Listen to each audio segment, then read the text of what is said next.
yo creo que os interesa también a nivel personal, pues bueno, conocer cuáles son los riesgos para así poder trasladarlos de una forma más eficaz a vuestros clientes. Bueno, sin más preámbulos, voy a ser bastante sintético. He preparado unas diapositivas estructuradas en tres bloques. Primero voy a hablar del marco legal, de las diferentes disposiciones que se han promulgado durante este estado de alarma, ¿m? Y cómo afectan a la responsabilidad de los administradores. Creo que es importante el marco legal.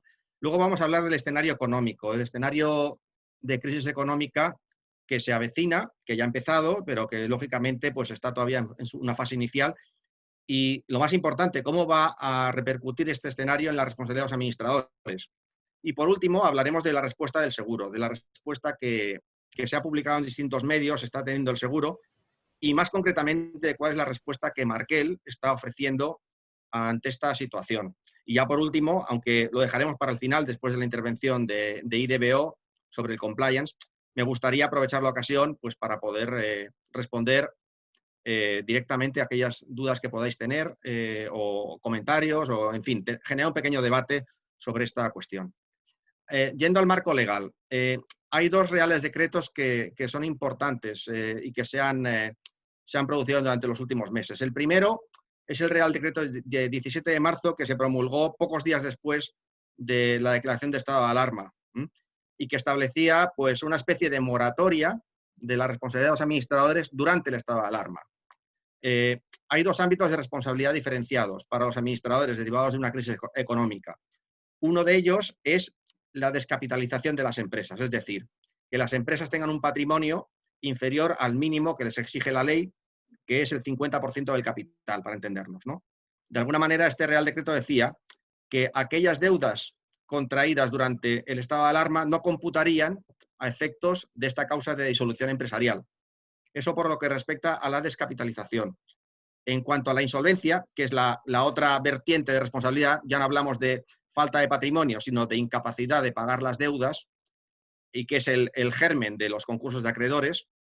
Lo que establecía este Real Decreto es que durante el estado de alarma, el deudor que estuviera en insolvencia no tenía la obligación de declararse en concurso de acreedores. En definitiva, este Real Decreto establecía una moratoria, no se sabía muy bien en aquel momento cuánto podía durar el estado de alarma, y bueno, lo que pretendía el legislador es dar un pequeño balón de oxígeno a las empresas para que se centraran en lo realmente importante, que es superar esta crisis sanitaria, y ya más adelante se vería cómo las empresas podían sobrellevar la situación de dificultad financiera. Bien, esto por lo que respecta al primer Real Decreto. Hay un segundo Real Decreto promulgado el 28 de abril, que se centra en el aspecto de la Administración de Justicia, pero que introduce dos preceptos también importantes que modifican los preceptos que antes he comentado. Por un lado, se amplía hasta finales de año la obligación que tienen los deudores que están en insolvencia de declararse en concurso de acreedores. Es decir, lo que antes era, digamos, una moratoria durante el estado de alarma, y que ahora ya sabemos que en principio se va a prolongar hasta el 21 de junio, pues esa moratoria se extiende hasta final de año. Eso es importante también porque da un margen de tiempo adicional a las empresas para poder adecuar su situación a la nueva realidad económica. Y por otro lado, y yendo a la descapitalización, lo que dice este Real Decreto es que las pérdidas de las empresas durante el ejercicio de 2020 no computarán a efectos de causa de disolución. Es decir, ya no hablamos de solo las pérdidas durante el estado de alarma, sino de las pérdidas durante todo este año. Eso es importante porque, lógicamente, tendremos un número elevado de empresas descapitalizadas que en condiciones normales tendrían la obligación legal de recapitalizarse o de declararse o de disolverse, y que con esta moratoria, de alguna manera, quedan exentas de esa obligación. Este es un repaso muy rápido sobre el marco legal. En definitiva, moratoria hasta final de año, tanto respecto a la obligación de declararse en concurso de acreedores como en cuanto a la causa de disolución por pérdidas, de acuerdo con la legislación mercantil. Bien, avanzamos un poco más. Vamos a ver el escenario económico. Ya hemos visto el marco legal. ¿Cuál es el escenario económico que tenemos ahora mismo? Bueno, aquí os he incluido una estadística, la última estadística de procedimiento concursal que publica trimestralmente el INE con la evolución del número de deudores que entran en concurso de acreedores. Como podéis ver, bueno, es un gráfico trimestral. En el color más claro están los concursos voluntarios, es decir, los concursos que presentan los propios deudores, y en el color más oscuro tenemos los concursos necesarios, es decir, los concursos que presentan los acreedores. Más o menos estamos hablando en los últimos 2 años de unos 6.000 concursos de acreedores al año. En el último trimestre, bueno, aquí se ve en parte, aparentemente hay un descenso del número de concursos de acreedores, estaríamos en 1.501, 1.430 voluntarios, 71 necesarios, y eso me llamó la atención porque veníamos de un cuarto trimestre de 2019 con más de 1.800 concursos de acreedores, que era el máximo desde hace varios años. Como podéis ver, en los últimos años no se había llegado a esta cifra, y me llamó la atención que en el primer trimestre del 2020 la cifra fuera más baja que el trimestre anterior. Pero como veréis en la siguiente diapositiva, esto tiene una explicación. La explicación es que, como sabéis, entramos bueno, la declaración de estado de alarma tomó efecto a mediados del mes de marzo, y eso impidió a los juzgados enviar las estadísticas de concursos de acreedores durante la segunda quincena, con lo cual ese número de 1.501 concursos de acreedores es un número que no es fiable, no responde a la realidad. De hecho, el 9 de marzo, ADN del Seguro publicó un artículo indicando que los concursos de acreedores entre enero y febrero habían crecido aproximadamente un 30% respecto a los meses anteriores, con lo cual seguimos con la tendencia que ya empezó el cuarto trimestre de 2019 de aumento de concursos de acreedores, y esa tendencia, lógicamente, va a seguir. Simplemente un apunte respecto a las comunidades autónomas con más números de concursos de acreedores. Claramente, Cataluña es la comunidad que tiene más concursos de acreedores de toda España, y además más de un 30% sobre el total, seguida por la Comunidad Valenciana y la Comunidad de Madrid. Es destacado el dato de Cataluña porque el número de concursos de acreedores es superior al PIB que tiene Cataluña, lo cual indica de alguna manera que la crisis económica está azotando con particular virulencia a esa área. Aquí no tengo el dato, pero en Aragón, el primer trimestre de 2020 hubo 50 concursos de acreedores, más o menos un 3% del total, que está en línea con lo que es el peso del PIB de Aragón respecto al total de España, un 3% más o menos.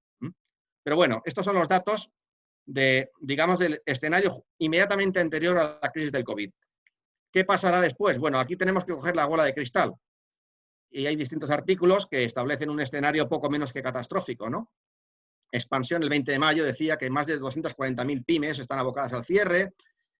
El Ministerio de Justicia, pues, dice o estima que en 2020 se producirán unos 24.000 concursos y en 2021 unos 50.000. Claro, si miramos la serie histórica de concursos de acreedores en España, el año donde ha habido más concursos de acreedores fue, si no me equivoco, hablo de memoria, el año 2013, que hubo más de 9.000. Estamos hablando, claro, de unas cifras que, bueno, quizá no sean 24.000, pero si son 10.000, 15.000, ya estamos hablando de un número de procesos concursales muy importante, ¿no? De alguna manera, está claro que va a haber más insolvencias y va a haber más concursos de acreedores. Esto está claro. Pero, ¿cuál es la repercusión real de todas estas cifras en la responsabilidad de administradores? Claro, hay que decir que concurso de acreedores no es reclamación automáticamente, ni muchísimo menos. Solo aquellos concursos culpables, es decir, aquellos concursos causados por dolo o culpa grave del administrador, serían objeto de responsabilidad. Y la póliza no cubre concursos manifiestamente dolosos, con lo cual el ámbito de cobertura de la póliza y sobre todo el ámbito de responsabilidad del administrador es muy limitado. No hay estadísticas, pero el número de concursos culpables sobre el total es minoritario, es muy bajo. Pero en cualquier caso va a haber una multiplicación del número de condenas por responsabilidad concursal de los administradores. Esto está clarísimo. Por otro lado, hay que tener en cuenta que en épocas de recesión económica, esto es bastante obvio, pero es importante decirlo, se incrementa el escrutinio, la vigilancia de la responsabilidad de los administradores. Es decir, las tareas de administración en épocas, dicho coloquialmente, de vacas flacas, todo el mundo pone la lupa en lo que hacen los administradores, en la calidad de la gestión empresarial, etcétera, etcétera. Mientras que en épocas de bonanza, pues se pasan por alto muchas conductas, ¿no? Con lo cual, hay una mayor exposición, lógicamente, de los administradores a recibir reclamaciones. Pero bueno, la repercusión de la RC de administradores va más allá.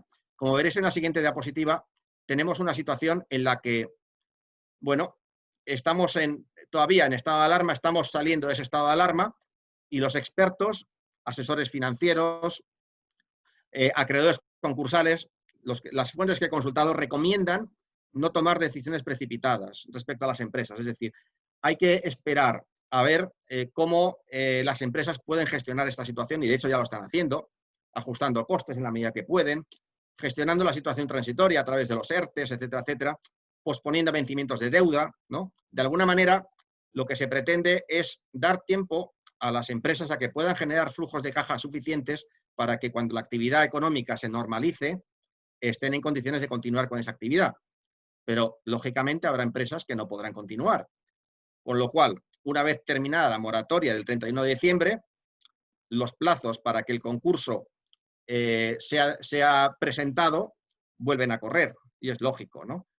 Con lo cual, si computamos la obligación de presentar concurso de acreedores de 2 meses que recoge la ley concursal, estaríamos hablando de que para aquellas situaciones de insolvencia derivadas del COVID, el plazo sería hasta el 28 de febrero del año 2021. Hay que tener en cuenta que puede haber situaciones de insolvencia anteriores a la crisis del COVID. Respecto a esas situaciones de insolvencia que son anteriores, la obligación de presentar concurso de acreedores no puede esperar al año 2021 y tendría que presentarse durante los siguientes meses. Esto es importante también tenerlo en cuenta. Del mismo modo, hay que decir claramente que el COVID y la crisis económica del COVID no sana, no limpia cualquier conducta irregular anterior a esa situación. Es decir, si se produjo una irregularidad contable, si se produjo algún tipo de negligencia por parte de los administradores, el COVID no hace tabla rasa, no limpia todo lo anterior, sino que esos administradores podrán ser objeto de una reclamación o de un procedimiento judicial derivado de negligencias anteriores. Por último, también apuntar que existe una regla que está recogida en la legislación mercantil, en la Ley de Sociedades y Capital, que es la llamada regla de discrecionalidad empresarial. En definitiva, lo que establece esta regla es que si una decisión de gestión se toma con información suficiente, sin interés personal, con buena fe y con arreglo a un procedimiento de decisión que es el adecuado a ese caso, esa decisión, en principio, no puede ser objeto de reclamación. Se entiende que es una decisión, en líneas generales, diligente. Esto es importante porque al final, los administradores, como cualquier profesional, no está obligado a acertar en sus decisiones. Y uno puede equivocarse o puede acertar en mayor o menor medida. Pero como gestores de las empresas tienen una autonomía de decisión que es importante respetar. Con lo cual, si se dan estos 4 elementos, que son básicos: información, no haya interés personal, buena fe, y que la decisión se tome de acuerdo a un procedimiento de decisión que es el estipulado por parte de la empresa o el normal, esa decisión en principio no debería ser objeto de reclamación, ¿no? Ese es el principio general de discrecionalidad empresarial, ¿no? Bueno, este es el escenario. En definitiva, es un escenario en el que las empresas tienen que gestionar su situación económica concreta de acuerdo a las posibilidades que les dan la financiación externa, los recursos propios, los flujos de caja que tengan y la situación de su sector concreto. Pero bueno, en principio tienen unos meses de plazo para regularizar la situación económica y no deben precipitarse a la hora de presentar un concurso de acreedores. Esa es un poco la conclusión que yo establecería.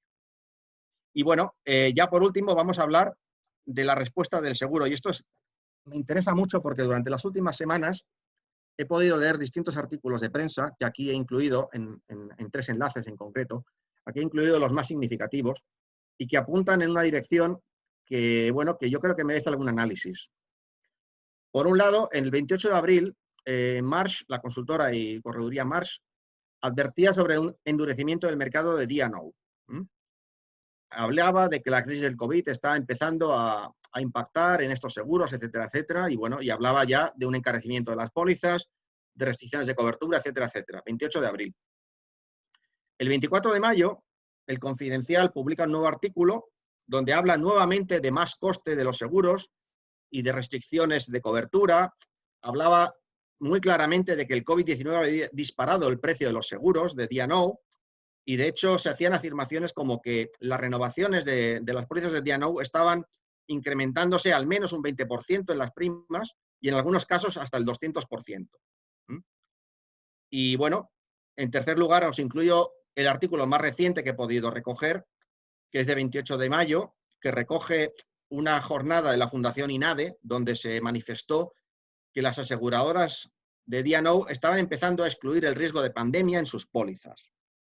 Bien, este es el escenario que yo me he encontrado y que nosotros nos hemos encontrado, al menos en los medios de comunicación. Pero ¿cuál es la respuesta que está dando Markel? Y ya con esto pues voy a concluir mi parte y sin perjuicio de un posterior debate. Realmente, nosotros, con carácter general, no estamos aumentando las primas ni aplicando restricciones de cobertura en las pólizas de D&O a consecuencia del COVID. La causa es muy elemental, es decir, como os he explicado anteriormente, la crisis económica del COVID todavía no ha tenido tiempo de manifestarse en las pólizas.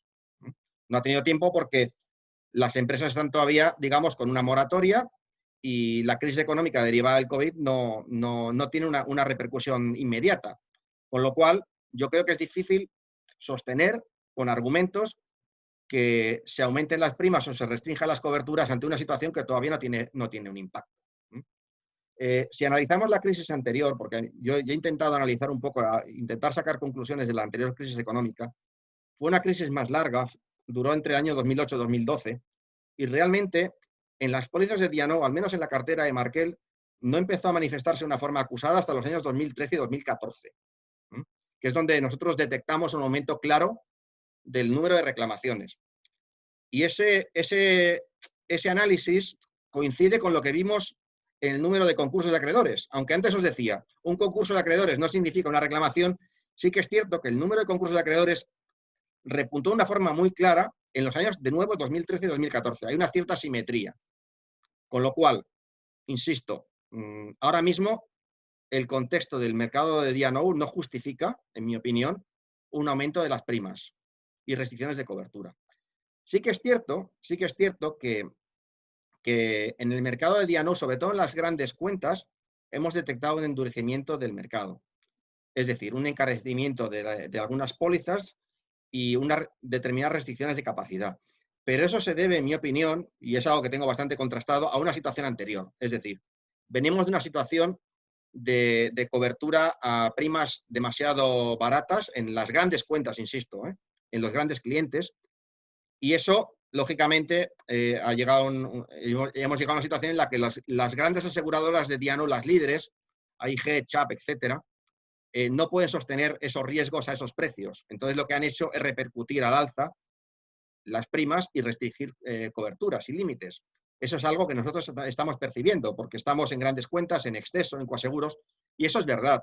Pero eso empezó antes ya. Eso empezó ya en el cuarto trimestre del año pasado. Y lo que no me parece muy correcto es endosar, digamos, esa situación al COVID, porque no le ha dado tiempo. El único ámbito donde yo vería una posibilidad de repercusión en las pólizas de D&O sería en el ámbito de la gestión sanitaria. Pero eso yo lo circunscribiría a los riesgos hospitalarios y de sanidad pública. Ahí sí que la gestión sanitaria del COVID se ha manifestado justamente durante estos meses, pero no en la gestión económica de la crisis derivada del COVID. Con lo cual, ya a modo de conclusión, nosotros ni estamos aumentando las primas, ni restringimos cobertura, tampoco incorporamos exclusiones del riesgo de pandemia. De hecho, yo he intentado obtener esa famosa exclusión del riesgo de pandemia en la póliza de D&O y no he conseguido ninguna versión. No sé exactamente qué aseguradora o aseguradoras están excluyendo la pandemia y en qué términos, ¿no? Y de nuevo, tenemos que esperar a ver la crisis económica que se avecina, cuál es su magnitud real. Yo creo que es un poco precipitado ahora mismo hablar de números y de cifras. Yo creo que hay que esperar y ver, a ver cómo remonta la situación y qué impacto tienen las responsabilidades de administradores. En definitiva, la postura de Markel es tranquilidad, analizar poco a poco la situación y sobre todo, pues, responder a los clientes, que es un buen momento, yo creo, de plantearles el seguro de D&O, porque, como decía anteriormente, en escenarios de crisis se aumentan las reclamaciones, esto es automático, y que es conveniente que se protejan, aunque solo sea para defenderse ante una reclamación. Esta póliza se justifica por sí sola solo y exclusivamente con los gastos de defensa. Las condiciones de contratación son condiciones muy económicas y yo creo que es una buena decisión contratar estas pólizas, como ya pasó en la crisis anterior. Realmente en la crisis anterior fue una crisis muy intensa, pero la contratación de los seguros de D&O continuó en su escalada que viene ya produciéndose desde hace varias décadas. Y es un seguro que está creciendo en contratación más de un 10% anual, y eso es una tendencia que se va a mantener. Entonces mi recomendación es que, bueno, que en la medida de lo posible los corredores pues bueno, ofrezcan a sus clientes este seguro como medida de protección ante una eventual reclamación que podrá estar más o menos fundada, pero que de alguna manera es el mecanismo de protección más adecuado ante este escenario de crisis económica. Y ya por mi parte, pues nada más. Son las 11:30. He intentado no consumir tiempo de IDBO, ¿no? Que nos van a hablar del compliance, que es una jornada muy interesante. Y bueno, si os parece, cuando concluya la intervención de los compañeros, de los colegas de IDBO sobre compliance penal, podemos comentar cualquier duda, cualquier pregunta. Yo a vuestra disposición para ello, pero si os parece lo dejaremos para el final. Y bueno, lo dejo aquí, si os parece bien. Y cedo la palabra pues, a Leticia y a Roberto. Gracias, Jaime. Muy bien. Pues Leticia, cuando consideres.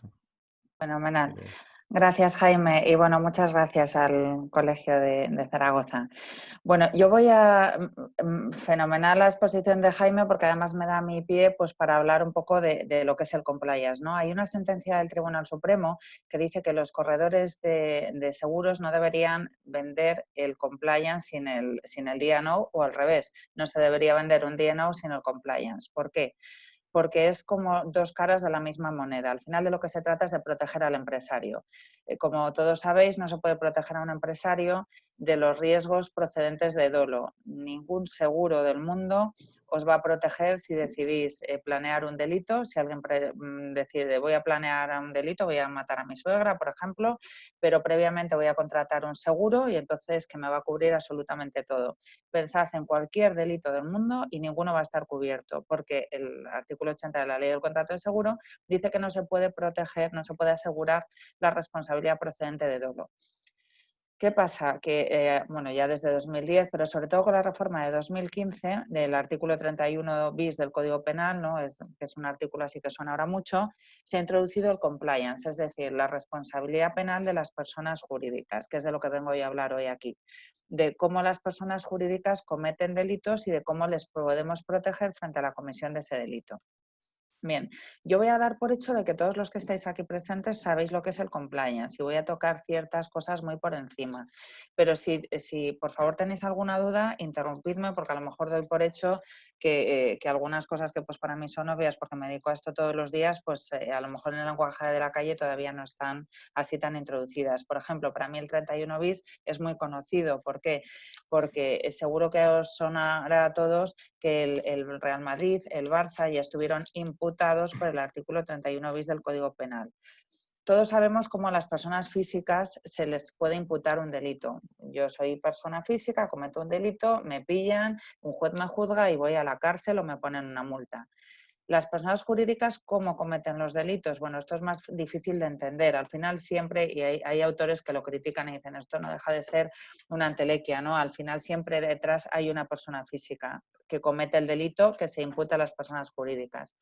Lo que quiere decir el artículo 31 bis es que las personas jurídicas responden de los delitos cometidos por las personas que están bajo su ámbito, es decir, por sus empleados, por sus clientes, por sus proveedores, por sus colaboradores en sentido amplio. Esto quiere decir que un empresario no responde solo de los delitos que cometa él, sino que su empresa va a responder de los delitos que cometen sus empleados, sus clientes, sus proveedores y esto además se alarga hasta el infinito. Esto es lo que dice el 31 bis. Dice, van a responder salvo, y aquí es donde entramos nosotros, salvo que demuestren que tienen un compliance, que tienen un plan de prevención de riesgos penales, que es lo que, como empecé yo en la introducción diciendo, no se debe de vender un D&O sin un compliance o un compliance sin un D&O. Entonces, si vosotros, vuestros clientes, que entiendo que, bueno, esto que yo os voy a hablar es de empresarios, ¿vale? De personas jurídicas, de todos los que tengan un CIF, asociaciones, SLs, SAs, cooperativas, etcétera. Los únicos que están excluidos son las administraciones del Estado. Bien, si vosotros tenéis un cliente que es un empresario y le queréis proteger, y ahora con todo esto del COVID y tal, el mejor consejo que podéis dar a vuestros clientes es protegeros. Lo primero que tenéis que hacer es hablarle del D&O. Y lo siguiente, o al revés, o primero el compliance y luego el D&O, ¿no? Me tenéis que decir que el D&O no es nada comparado con lo que se le viene encima si se le imputa un delito civil. Un delito penal, perdón. No es absolutamente nada, porque las penas que se imponen a las personas jurídicas no son solo multas, porque bueno, de las multas a lo mejor se sale o no se sale. Es que la pena máxima es la extinción de la sociedad y la pena más comúnmente aplicada es la suspensión de actividad, que puede ir de 6 meses en adelante. Entonces, claro, imaginaros una empresa, ahora que sabemos lo que es cesar en la actividad por culpa del COVID, una empresa que cese su actividad durante 6 meses. Pues a lo mejor eso significa el cierre. Y luego, siempre que a una empresa se le imputa un delito, al final siempre va a estar el administrador, vamos, si tienen delante a un abogado, pues tipo cualquiera de nuestro despacho, lo siguiente que van a ir es a derivar la responsabilidad al administrador y las demandas que más nos gustan a los empleados de penal, a los abogados de penal, es imputar un delito a la empresa, al administrador de la empresa, al administrador de hecho de la empresa, etcétera, porque al final, ¿cómo defendemos los abogados a nuestros clientes? Intentando darles una solución, y es que el culpable de un delito pague, y no solo en el término amplio, ¿no? También en los términos civiles. Un ejemplo de esto, si me permitís, os voy a poner noticias relevantes de cómo se está aplicando ya el compliance. Estoy compartiendo pantalla, ¿no? Espero que lo estéis viendo todos.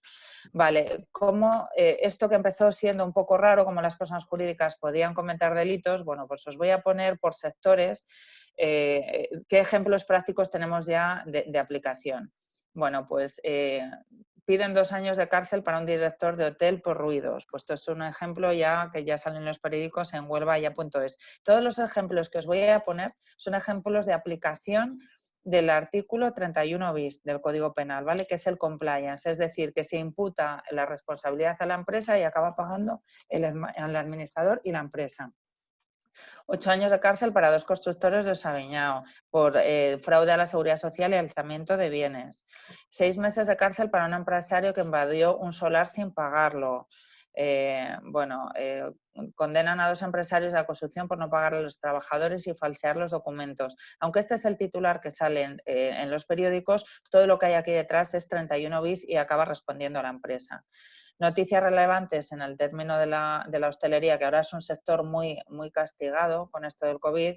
Pues es propietario de un restaurante, acepta 6 años de prisión después de defraudar a la seguridad social,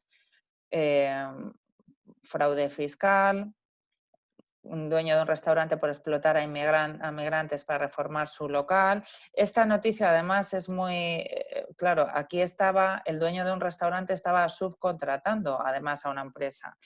El inspector de Hacienda de Vigo detenido en una trama de corrupción. Noticias en relación a los abogados, asesores que también cometemos delitos. Por ejemplo, condenado a un abogado por estafar a sus clientes. Un abogado 6 años por falsificar una sentencia sobre incapacidad. En todo esto no había un abogado detrás, sino que había una SL, un despacho de asesoramiento. Por eso es de aplicación el 31 bis. En el sector de transportes, por ejemplo, pues también hay muchas noticias, porque aquí en el sector de transporte se da mucho, por ejemplo, una empresa que se dedica a cualquier otra cosa y que contrate un transportista y el transportista aproveche el camión para, además de transportar el encargo, pues transportar droga, por ejemplo. De estas hay muchísimas sentencias. Estas son de contratar un compliance, porque hay que actuar rápidamente. Noticias relevantes en las asociaciones deportivas, el escándalo en el fútbol, de amaños de partidos. Estos ya son todos los que sí que suenan, ¿verdad? Porque han salido más en la tele. Pues el Barça imputado, el Real Madrid también está imputado. bueno, pues van saliendo. Porque no es que el Real Madrid o el Barça hayan cometido un delito ellos. Por supuesto que son sus empleados, sus futbolistas, sus trabajadores, sus colaboradores lo que hacen. Bueno, pues también, claro, en baloncesto, etcétera. Más noticias sobre compliance, pues a un comercial de coches de lujo por estafar decenas de clientes alto standing. En el sector de los concesionarios también se da mucho porque es un sector que trabaja mucho con chatarrerías y entonces los chatarreros es un sector muy proclive al blanqueo de capitales y al final te puede imputar a ti, concesionario de coches, por el blanqueo que hace tu proveedor, por ejemplo. Detienen, bueno, hay muchas de estas sentencias, etcétera. Con esto lo que quiero deciros es que el compliance está que no es una cosa ya jurídica, teórica, sino que tiene muchísima aplicación práctica. Vale, pues en el sector farmacéutico y sanitario también ha habido ya muchísimas aplicaciones, toda vez, como veis, son sentencias recientes. Mira, esta es de 29 de mayo, relativamente pues de hace un año. Bueno, y hay muchísimos artículos de que la prevención debería ser la prioridad dentro de las empresas. Bien. Nosotros, ¿qué hemos hecho? Hemos llegado a un acuerdo con Markel en el que si vuestros clientes tienen una póliza con Markel, pueden entrar, voy a compartir también pantalla, pueden entrar en la web de Markel, os voy a explicar cómo vamos a entrar. A ver, un segundo que se me ha ido la función de compartir. Vale, bien. Vale, si ponemos en Google Markel España, damos a Markel y en la página tienen a la derecha, tienen una pestañita que pone e-compliance. Bueno, pues pinchamos aquí y aquí sale nuestra página web que, en asociación con Markel, que lo que hacemos es regalar a todos los clientes el test gratuito, el mapa de riesgos, ¿vale? Porque el compliance tiene varias fases. La primera es tener un diagnóstico. Entonces, aquí hacemos gratis y sin compromiso, hacemos un test de compliance. Lo primero que tienen que poner es seleccionar el sector de actividad. Bueno, vamos a poner, por ejemplo, corredores de seguros, el número de trabajadores. Si tenéis más o menos de 50 trabajadores, vamos a poner menos de 10 millones de euros. Estoy amañando un poco esto para que nos salga el test de empresa pequeña, ¿vale? Porque en función de los datos que den aquí, pues va a salir empresa pequeña, mediana o grande. Tenemos que actualizar, decir que los datos son correctos y entonces ya hay que introducir aquí ahora el NIF de la empresa. A nosotros, Markel nos pasa todas las semanas el listado de CIF de Markel, de todos los que son clientes de Markel. Entonces os voy a meter dentro un CIF.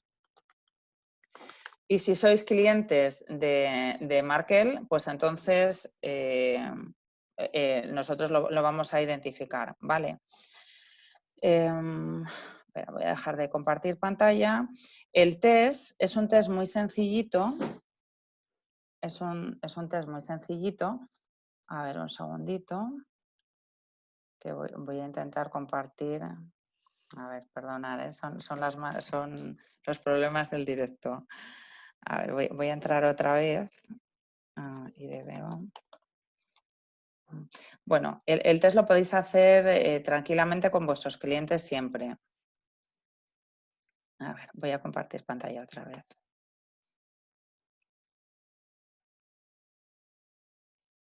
Perdonad un segundo, ¿eh? Vale. Bueno, os voy a enseñar el test que vais a hacer desde la página web una vez que introducís el CIF y que habéis quedado identificados como clientes o colaboradores con Markel. Perdonad, es que me está dando problemas la clave de la contraseña. A ver, ahora comparto, ¿eh? Voy a ver que ya esté hecho, que esté el test. Un segundo.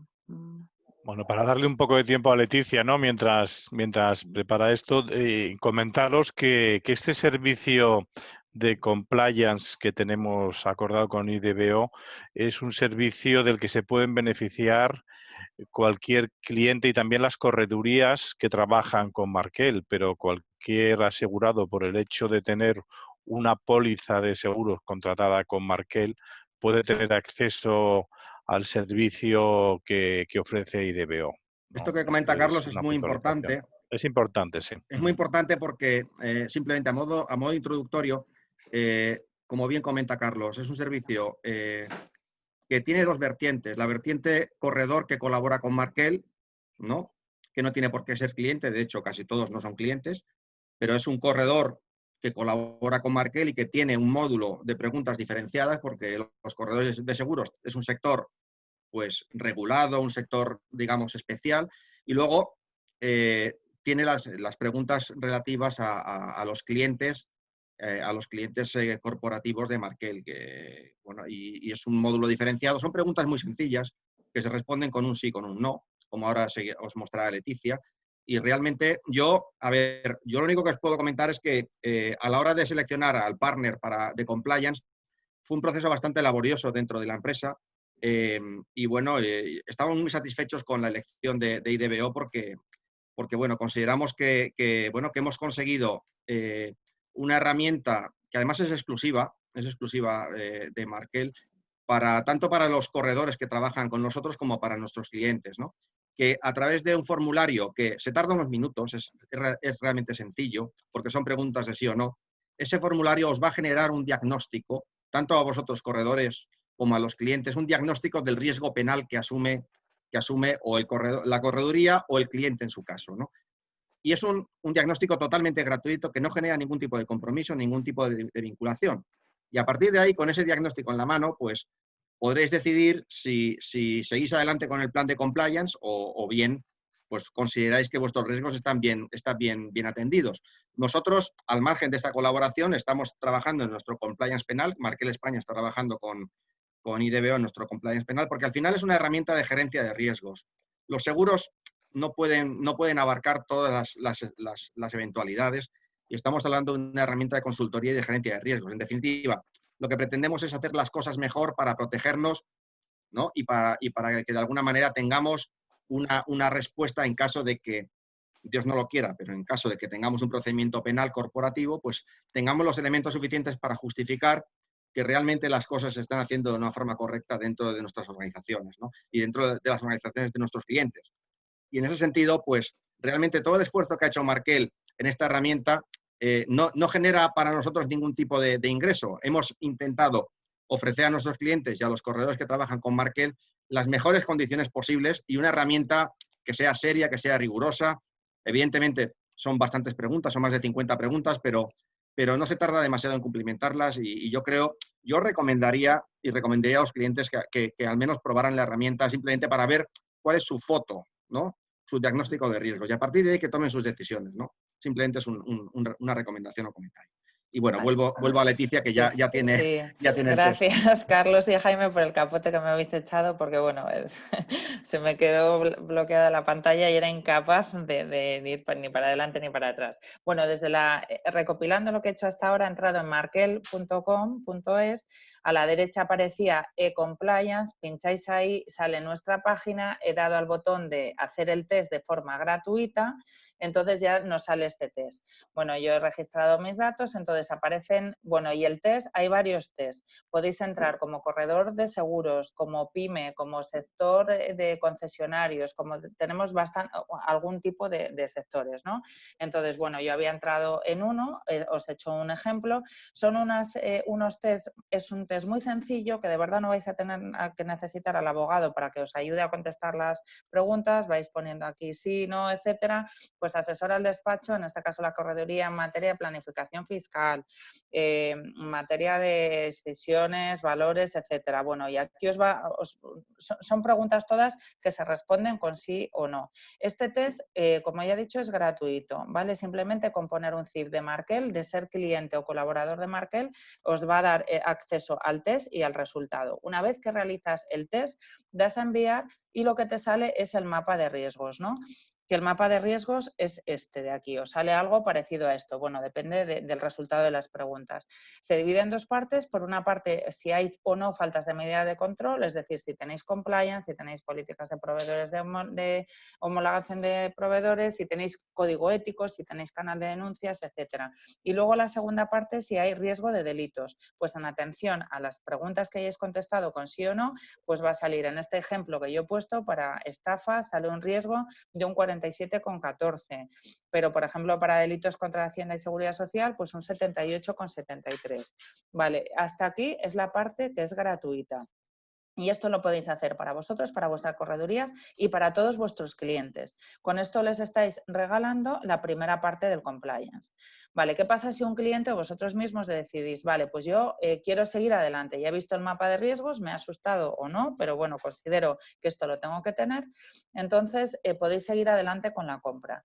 Son unos precios muy especiales en atención a ser clientes de Markel, bueno, pero os diré que son pues menos de 700 euros para la empresa pequeña, para la empresa mediana son precios muy asequibles que además se puede pagar de forma aplazada, o sea que el precio no va a ser ningún problema para los empresarios con todo lo que se le da. ¿Y qué incluye este precio? Vale, pues una vez que deciden seguir adelante con la compra, hacen un segundo test, dan a comprar, que se puede pagar por transferencia, por tarjeta bancaria, y lo que van a hacer es, nosotros les mandamos unas claves para entrar al área de clientes. ¿Qué es esto? El área de clientes, que es tipo a la de área de cliente de un banco. Bueno, primero va a tener un apartado de mis datos en el que ponen sus datos como administrador de la empresa, su mail, si quieren poner el logotipo de la empresa para que se personalice todo un poco más, el mail del compliance officer, etcétera.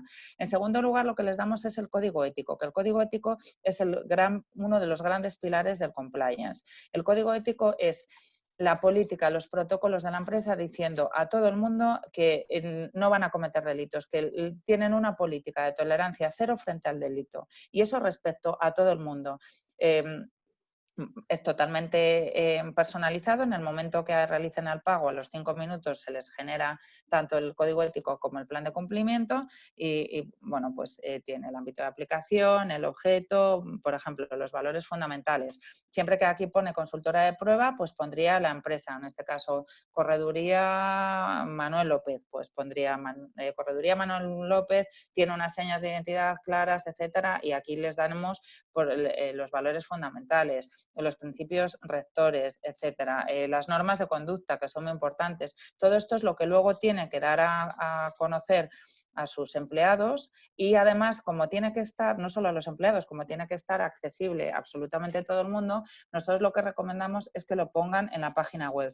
¿Qué pasa cuando una empresa es tan pequeña que no tiene página web? Nosotros aquí hay una URL, https://códigoético.es/ y el nombre de la empresa, que poniéndolos le regalamos la URL de tal manera que lo pueden poner en los contratos de trabajo, en las tarjetas de visita, en la dirección de correo electrónico, para que todo el mundo pueda tener acceso al código ético de la empresa o de la correduría. Lo segundo que les damos con este acuerdo que hemos llegado con Markel es el plan de cumplimiento normativo. El plan de cumplimiento normativo depende directamente del resultado de las preguntas. Si en la pregunta 3 ha respondido o no, eso tiene una incidencia en el mapa de riesgos y, por supuesto, en el plan de cumplimiento, que es el plan de prevención de riesgos penales. Esto, para poner un símil, seguro que todos conocéis el plan de prevención de riesgos laborales, pues esto es igual, pero para prevención de riesgos penales.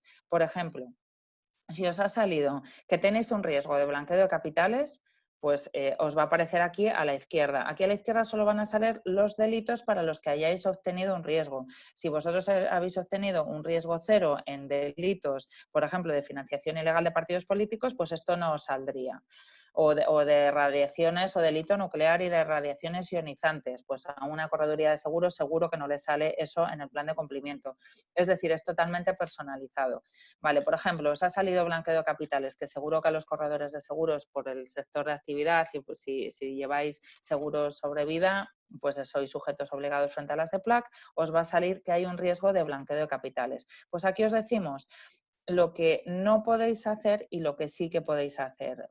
Nosotros no decimos que estéis cometiendo blanqueo de capitales. Ojo, lo que decimos es que del resultado del mapa de riesgos la empresa podría tener riesgo de la comisión de este delito. Los delitos, por ejemplo, hay delitos que son muy sencillos, todo el mundo sabe a lo mejor lo que es una estafa o lo que es el contrabando, pero el blanqueo de capitales hay algunos que la gente no sabe lo que es. Pues advertimos que se castiga por imprudencia, es decir, luego no vale decir, es que yo no sabía que eso no se podía hacer. Por ejemplo, yo es que no sabía que no me podían pagar 10.000 euros en metálico, pues ¿por qué no me van a poder pagar? Vale, pues el blanqueo de capitales por imprudencia también se comete.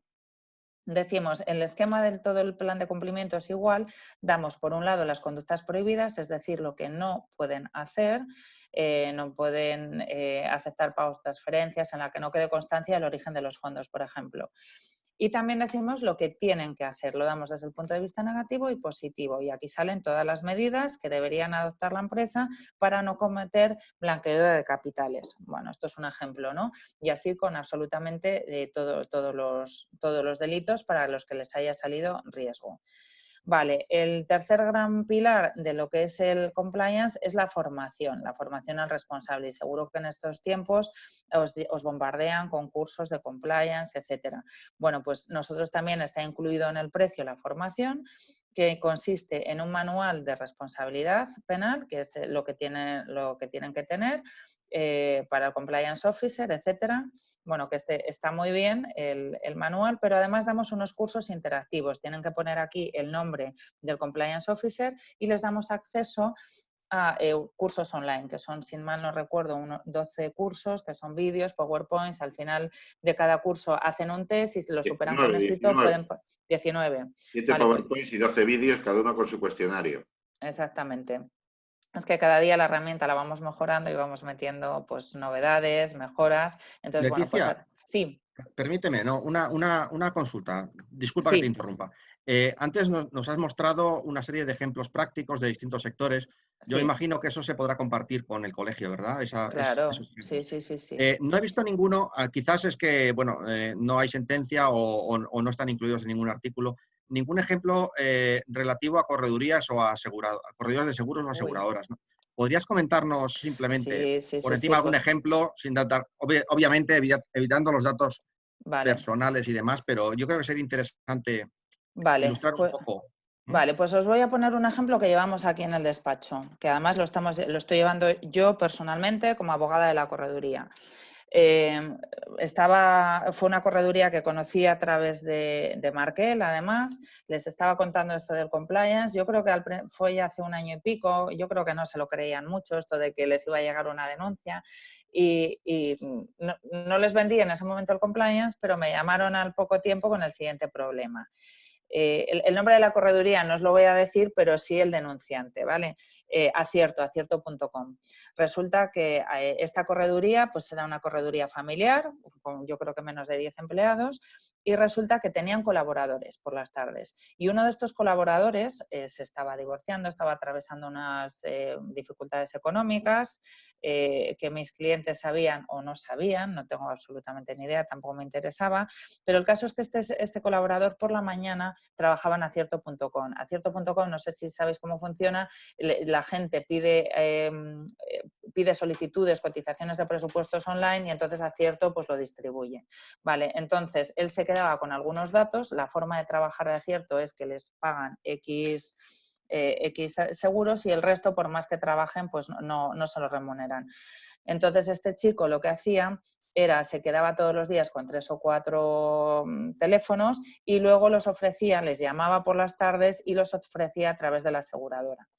Bien, concertó a través de la aseguradora, que luego es cliente nuestro, 1 o 2 seguros y además lo que el colaborador se llevaba eran unos precios muy, muy, muy pequeños. Yo no sé si era por cada seguro de vida se llevaba 20 euros, bueno, una cosa, algo así, ¿no? El caso es que les llegó a los corredores una denuncia penal por asociación ilícita, estafa y fraude. Claro, asociación ilícita, bueno, aquello les parecía como de locura. Pero ¿qué pasa? Que tuvieron que ir a el delito, la apropiación de los datos indebidos, no la habían cometido ellos, la habían cometido el colaborador, que ojo, no era empleado, era simplemente colaborador. Bueno, pues ahí tuvimos un juicio, por supuesto, tuvieron que ir a declarar, bueno, una situación muy desagradable. ellos no tenían ni idea, no llegaban a entender por qué les estaban imputando todos estos delitos cuando lo desconocían.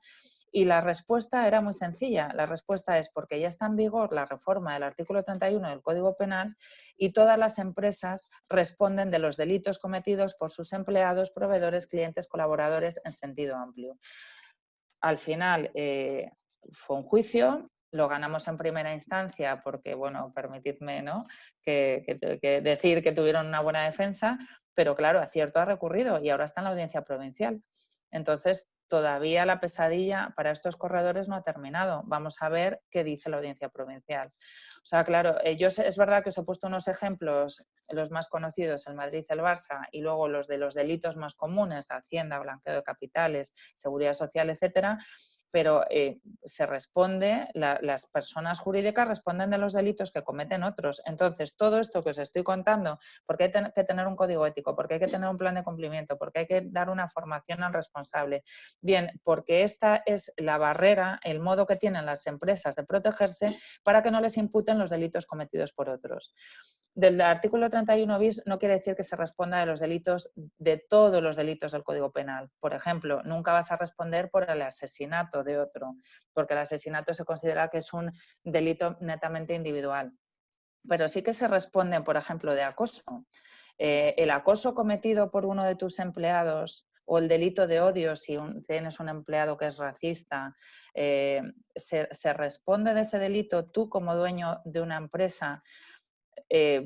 Puedes responderlo. Entonces es muy importante que vosotros como corredores lo tengáis claro para que se lo sepáis transmitir a vuestros clientes, porque luego vienen los disgustos, las sorpresas, etcétera. Entonces hay algunos delitos que dices, bueno, yo pongo la mano en el fuego por mis empleados de que no van a cometer estafa, que no van a blanquear capitales, vale, pero de verdad, cuando cierran la puerta en su despacho, tú sabes lo que están haciendo.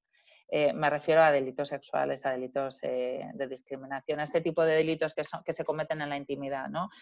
Entonces, bueno, hoy en día es una locura para un administrador de una empresa no tener compliance, cuando además el artículo 31 bis dice que hay que tener un compliance officer, ¿no? Pero que si no lo tienes no pasa nada. La ley te imputa a ti, administrador de la empresa, el rol de compliance officer.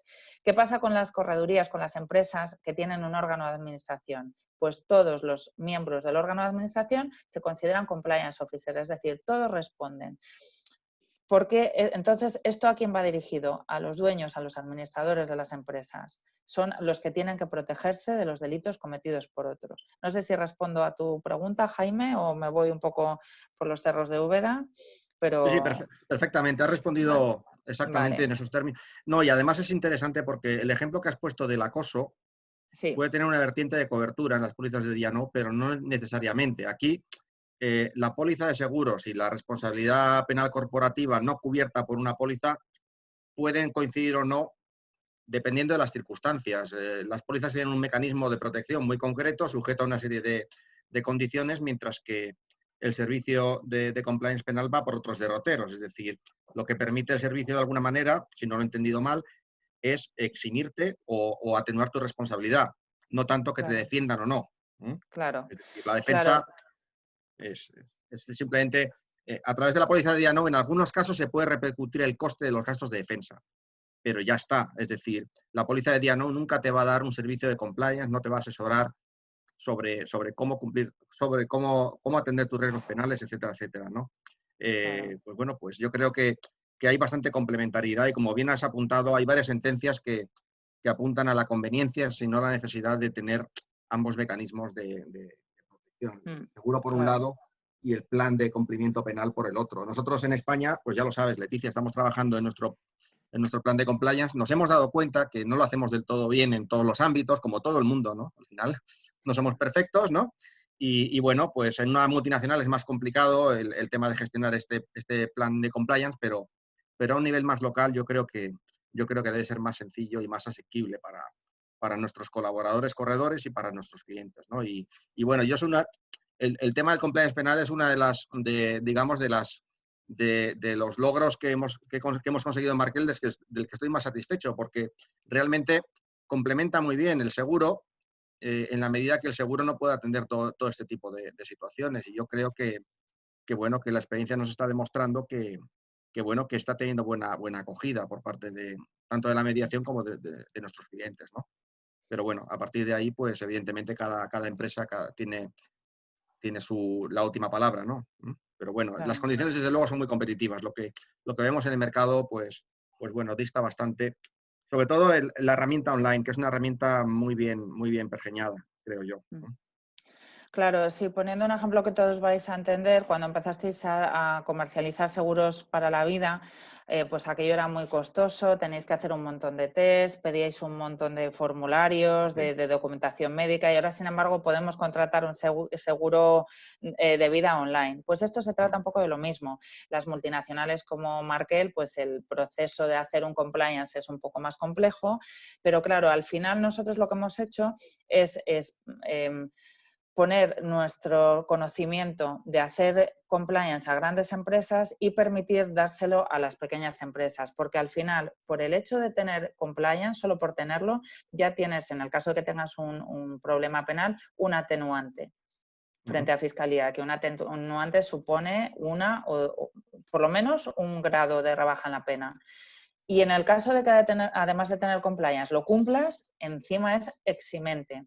Con lo cual, si lo tienes y lo cumples, estás totalmente protegido respecto de los delitos que cometen tus empleados, tus colaboradores, proveedores, etcétera. Con lo cual, claro, a mí me parece fundamental. Los gastos de D&O al final cubren gastos de defensa jurídica. Con lo cual, si tienes un D&O y encima tienes un compliance, para mí me parece la forma más perfecta para un empresario hoy en día de estar protegido. Y permitidme que acabe con un segundo más, con el último pilar de lo que es el compliance, que es el canal de denuncias, ¿no? El canal de denuncias también, igual que el código ético, tiene que ser accesible a todo el mundo, tiene que estar en la página web y cómo funciona es de la siguiente manera. Nosotros, IDBO, hacemos de intermediarios. El que quiera poner una denuncia, pues escribe al canal de denuncias a la dirección que tiene que aparecer en la página web y que si no tiene página web nosotros se lo damos, escribe el tipo de la denuncia, el hecho ocurrido con detalles. Si tuviera alguna prueba de que se está cometiendo algún delito, por ejemplo, yo sé que en mi empresa se consiguen los clientes porque se soborna un funcionario y encima lo tengo grabado con el móvil, pues lo puede subir aquí. Tiene que decir sus datos personales que nunca le van a llegar a la empresa, nos van a llegar a nosotros. ¿Por qué? Porque hay una directiva europea reciente de 23 de octubre de 2019 que ha entrado en vigor en noviembre, que es obligatoria para las empresas que tengan más de 50 empleados ya tener el canal de denuncias así, como nosotros lo tenemos. Para las que tengan menos de 50 trabajadores hay un plazo de 2 años para transponer la directiva, que todavía no ha pasado, pero que todo apunta a que se exigirá un canal de denuncias tipo nuestro. Y entonces lo que se pide es que se garantice el anonimato. Entonces, aquí el denunciante pone los datos, nos llega a nosotros tramitamos la denuncia y se la enviamos al compliance officer, a la persona que nos haya puesto de responsable, sin estos datos. Tiene que manifestar que es verdad lo que está diciendo, pues para evitar denuncias falsas, etcétera. Entonces, bueno, y yo con esto también creo que me he adaptado un poco al tiempo. Dejo abierta esta pantalla para que repasemos qué es el compliance. El compliance es el test que hacemos de forma gratuita y del que se deriva, si nos compran, el código ético, el plan de cumplimiento, la formación y el canal de denuncias, todo incluido por el precio de menos de 700 euros, que además se puede pagar en forma aplazada, que es una ventaja que se obtiene cuando eres cliente de Markel, simplemente por tener un CIF de colaborador o de cliente de los clientes, y que a día de hoy, como ha dicho Jaime, no tenemos, gracias a Dios, y espero que durante mucho tiempo no tenemos competencia en el mercado, somos los únicos que tenemos una herramienta online en que automáticamente hacemos el compliance, porque otras herramientas son de formación, pero que instantáneamente tú puedes tener implementado tu compliance en media hora, el tiempo que tardes en hacer el test. El primer test son unos 8 minutos, más el segundo, una vez que compras, otros 10.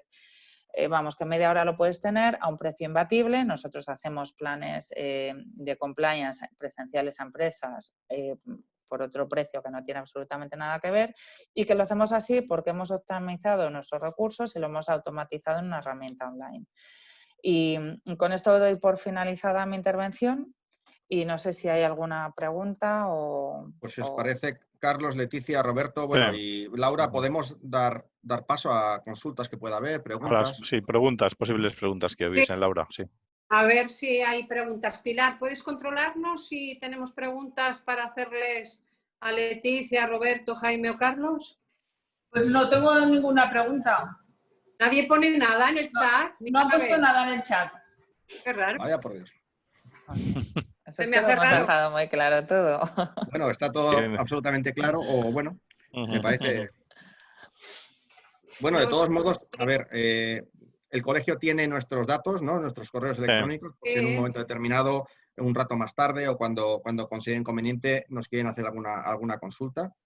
Sí, y además a través de nuestra página web tenéis acceso a toda la información, tanto de lo que son los servicios de IDBO, como han dicho Leticia y Roberto, como de nuestros productos de administradores de altos cargos, o sea, y de nuestros sistemas también online de tarificación. Ahí Laura y Pilar pueden tener acceso a... Sí, pero bueno, sobre todo a la vista del material que hemos hecho llegar, que bueno, hemos sido un poco rápidos quizás, pues si cualquier colegiado tiene alguna cuestión, alguna pregunta, yo os pediría, ¿no? Laura, Pilar, que les animéis a que nos hagan las consultas para que nosotros les podamos atender, ¿no? Y nosotros encantados de ayudaros. Colgaremos la información que nos habéis pasado en la web del colegio. Ajá. Y allí se puede consultar toda la exposición que se ha hecho y allí estarán todos vuestros datos. Incluso podemos pasar un boletín a todos los participantes, igual que les vamos a hacer el certificado de formación. Estaría muy bien, sí. Perfecto, sí, sí. En las dos webs. Así que si no surge ninguna otra cosa, también hay que entender que estamos todos un poquito ya... Sí, a mil cosas. Pero nos hemos ceñido al tiempo, nos hemos ceñido muy bien al tiempo, ¿eh? Eso es verdad. Por eso, yo lo aplaudo y el que ahora quiera algo Está especial, claro. caso en concreto, que nos lo consulte. Os doy las gracias a todos, Leticia, Roberto, Jaime, Carlos, a Markel y a IDBO por vuestra colaboración y la aportación tan grande que habéis hecho a toda la colegiación. Gracias a vosotros. Muchísimas gracias a vos. Sí, Laura, Pilar. Que ahora sí que nos ha llegado una pregunta. Pilar, Laura, muy bien. Laura, buenos días, soy yo, no sé si me escucháis. Hola, Luis Tomás, te oímos. Buenos días. Hola, a ver, Luis. yo quería una pregunta a los ponentes. ¿Cómo opinan ellos que puede afectar toda la crisis que estamos teniendo ahora del COVID-19 a la contratación de las nuevas pólizas y la posibilidad de otorgar una retroactividad limitada o ilimitada en el tiempo? Y sobre todo cuando estamos planteándonos la posibilidad de cambiar de aseguradora, es decir, aquellos clientes que en estos momentos tengan su póliza de A&O con su compliance correspondiente y pretendan cambiar de aseguradora, si esta nueva aseguradora va a tener algún recelo o no en mantener esa retroactividad limitada en el tiempo y sobre todo cogiendo el periodo de COVID. Gracias. Sí. Bien, Luis.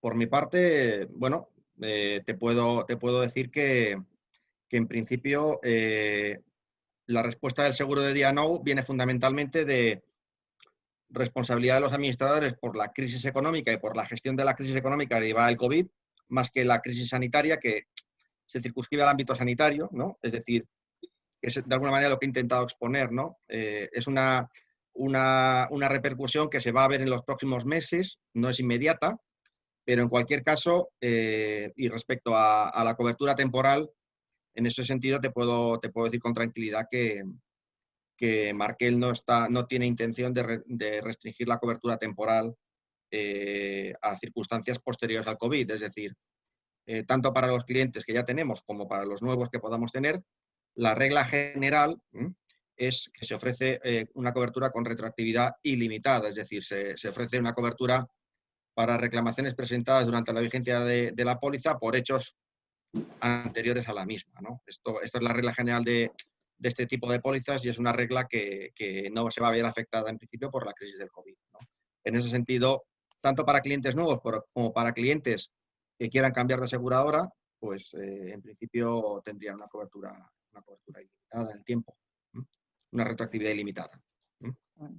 Y Muy yo, bien. Luis, mira, me gustaría también, mira, os voy a compartir en la página web de Markel, hay un blog, pinchando otra vez en e-compliance, y nosotros hemos escrito ahí un artículo, bueno, que es de 31 de marzo ahora, sobre las repercusiones del COVID en materia de compliance. Te lo digo por si le quieres echar un vistazo, porque nosotros entendemos que se aumenta el riesgo, como en todas las crisis, se aumenta el riesgo en determinados delitos, no solo en los de robo y hurto de bienes de primera necesidad, sino también en todo lo relativo a las empresas. Pues, por ejemplo, la insolvencia punible es uno de los delitos que en épocas de crisis se suele disparar, pues empresarios que a lo mejor se ven acuciados y empiezan a poner pues esto a nombre de uno, de otro, derechos contra derechos de los trabajadores, bueno, pues lo que sí que está claro, bueno, por supuesto, los secretos empresariales, el espionaje industrial, en materia tributaria, bueno, se aumenta muchísimo el riesgo de delitos. Entonces, claro, el mejor consejo que se le puede dar a un empresario es precisamente que se proteja, que haga las cosas bien, porque además como tenemos tan reciente la crisis de la construcción, ¿no?, de los años 2010, etcétera, y todos conocemos a algún constructor que ha sufrido las consecuencias de los procesos penales y de cómo puede perder su patrimonio personal de un día para otro por una crisis que les ajena y que no tiene nada que ver, esto es un poco lo mismo. Entonces, el mejor consejo, y más si les tenéis un cierto aprecio, es decir, protegeros. Y hoy en día, como te proteges es con un DNO y con un compliance. Y luego ya, pues habrá la crisis económica vendrá y habrá cosas que no podremos evitar. Pero proteger el patrimonio personal del empresario a día de hoy sí que podemos. Sí, si me permites, Leticia, y para completar un poco todo, ¿no? En la página web de Biocompliance, que accedéis, como ya sabéis, desde la página de Markel, tenemos dos apartados que son muy ilustrativos para completar el tiempo que hoy no podemos dedicar, que son las facts sobre compliance y el blog de compliance, donde hay muchos posts, pues bueno, de carácter sectorial, como el que ha puesto ahora en la pantalla Leticia, pero que es muy amplio, ¿no? Es decir, hay un número importante de posts y sitúan sobre la realidad lo que es el compliance, ¿no? Sobre sectores, sobre actores, y bueno, se lee fácilmente porque los posts en 2 minutos, 3 minutos están leídos y son muy interesantes. Exactamente. Ya voy a compartir pantalla de lo que está diciendo Roberto, pues también donde el fax, que son las preguntas frecuentes, ¿no? Pues qué es el compliance, qué es el compliance officer, las personas jurídicas están obligadas a implementar un sistema, qué delitos son atribuibles a las personas jurídicas. De todas maneras, bueno, y está, pues eso, son preguntas cortitas, respuestas cortitas que se pueden entender bien. De todas maneras, si alguno de vosotros, de los que estáis aquí, queréis algún tipo de información adicional, a través de Carlos, supongo que Laura se puede poner en contacto con Carlos y les podemos hacer llegar pues toda la información que hemos presentado hoy, de las noticias, de fax, artículos, si alguien quiere la sentencia del Supremo, no sé, cualquier cosa, cualquier duda, pues o a mí directamente o mejor a través de Carlos, pues estamos a vuestra disposición. Pues muchas gracias, correcto. Pilar, ¿había otra duda por ahí, me parece? No se te oye, Pilar. Pilar, no se te oye. Quita. No tengo nada más. ¿No había alguien que había preguntado? ¿No? No. Vale.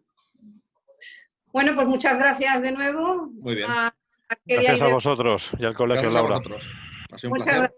gracias a todos. Vale. Y Adiós, estamos hasta en la contacto. Gracias, Un saludo. gracias por vuestra atención. Gracias. Adiós. Hasta luego. Hasta luego. Hasta luego. Adiós, adiós.